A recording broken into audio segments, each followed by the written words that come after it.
Assalamualaikum warahmatullahi wabarakatuh. Berjumpa lagi bersama saya Kak Rahmat di channel Infinite Education. Pada video kali ini saya akan membahas tentang momen gaya, dan yang sebelumnya saya sudah membahas momen inersia. Bagi teman-teman yang belum melihat video saya tentang momen inersia, silahkan melihat kolom deskripsi di bawah, saya sudah meletakkan linknya. Oke, sekarang kita masuk ke materi momen gaya. Momen gaya, apa sih sebenarnya momen gaya itu? Momen gaya adalah gaya yang diperlukan untuk benda dapat berputar. Jadi kita memberikan gaya kepada suatu benda sehingga benda itu dapat berputar. Nah, contoh aplikasinya itu seperti ini. Nah, ini baut ya, baut. Kita berikan gaya melalui kunci Inggris ini. Nah, itu adalah salah satu dari momen gaya. Sama halnya juga dengan roda sepeda. Nah, roda ini juga salah satu momen gaya karena kita memberikan gaya sehingga roda ini dapat berputar. Nah, seperti itu. Oke. Nah, contoh implementasi momen gaya ya. Nah, ini biasanya selalu karakter-karakter ini selalu masuk ke dalam ulangan kalian ya. Misalkan gini, ada sebuah benda ya, sebuah benda batang panjang ya. Nah, diberikan gaya. Oh, ini bukan ya, ini bukan. Oke, sorry. Diberikan gaya, ada dua gaya, ada satu dua ya. Nah, di sini kalau kita berikan gaya ya. Oke, yang berlawanan arah jarum jam, kira-kira batang ini dapat berputar tidak? Nah, misalkan di sini porosnya. Oke, bisa berputar atau tidak? Pasti bisa ya. Oke, kalau di sini di tengah-tengah dia bisa berputar atau tidak ke atas?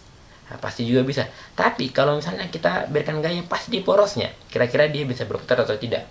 Nah, pasti dia tidak berputar. Maka momen gaya yang kita berikan pas di poros itu tidak akan berguna sama sekali atau tidak dapat memutar sebuah benda. Oke, seperti itu.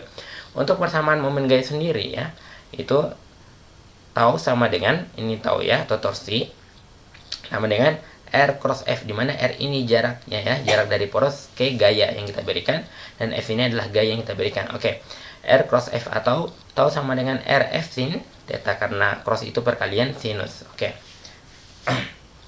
Nah, kita ambil contoh sederhana ya, dimana kita punya di sini ada gaya pertama itu sebesar 20 Newton dengan membentuk sudut 30 derajat, dan gaya yang kedua berlawanan dengan gaya pertama itu sebesar 40 Newton dan membentuk sudut, ini sudutnya 90 derajat ya. Oke, 90 derajat. Nah, ini 90 derajat ya. Sementara ini cuma 30 derajat. Gaya pertama jaraknya dari poros itu 1 meter, dan gaya kedua jaraknya dari poros itu 4 meter. Nah, sekarang kita mau menentukan berapa momen gayanya. Oke, berarti tahu sama dengan, karena ada dua momen gaya, maka kita pakai sigma. Maksudnya ada dua gaya ya. Sigma R kali F atau R besar ya. Oke, supaya samakan dengan ini. R cross F. Maka sama dengan R1 kali F1 sin theta ya.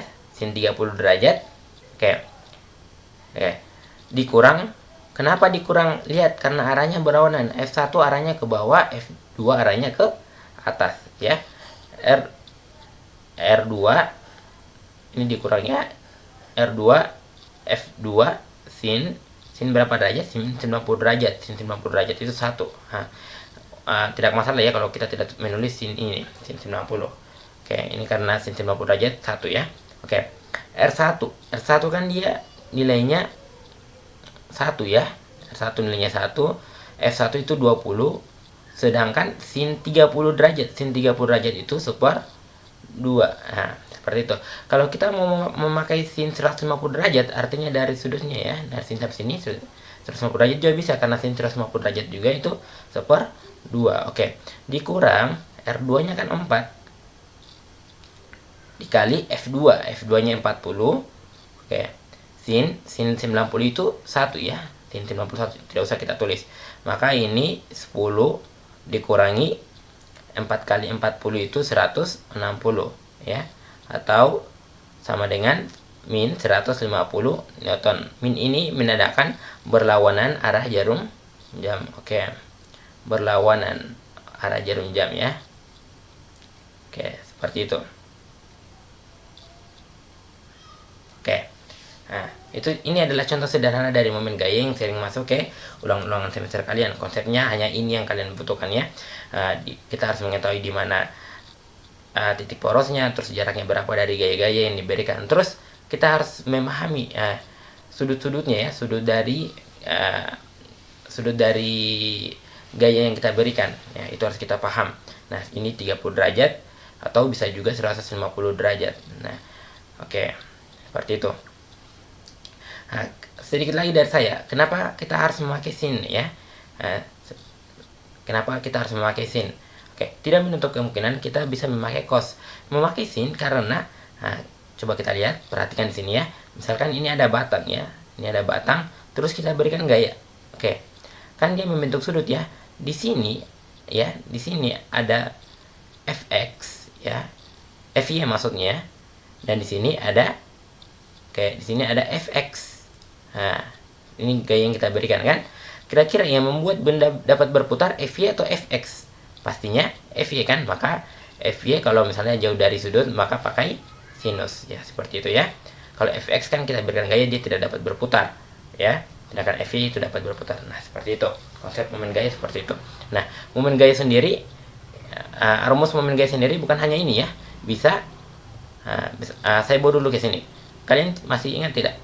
F sama dengan M kali A ya, F sama dengan M kali A.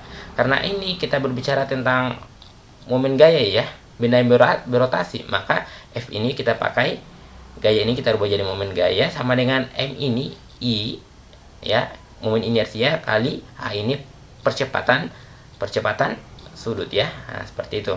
Jadi momen gaya bisa dua, bisa ya, bisa jadi dua ya, ada tau sama dengan F kali R, atau kita ubah taunya ini menjadi I kali alfa sama dengan F kali R. Nah, seperti itu. Oke, mungkin itu yang dapat saya berikan. Jika teman-teman belum memahami apa yang saya berikan, coba terus diulang video kali ini sampai paham. Oke, sekian dan terima kasih. Assalamualaikum warahmatullahi wabarakatuh.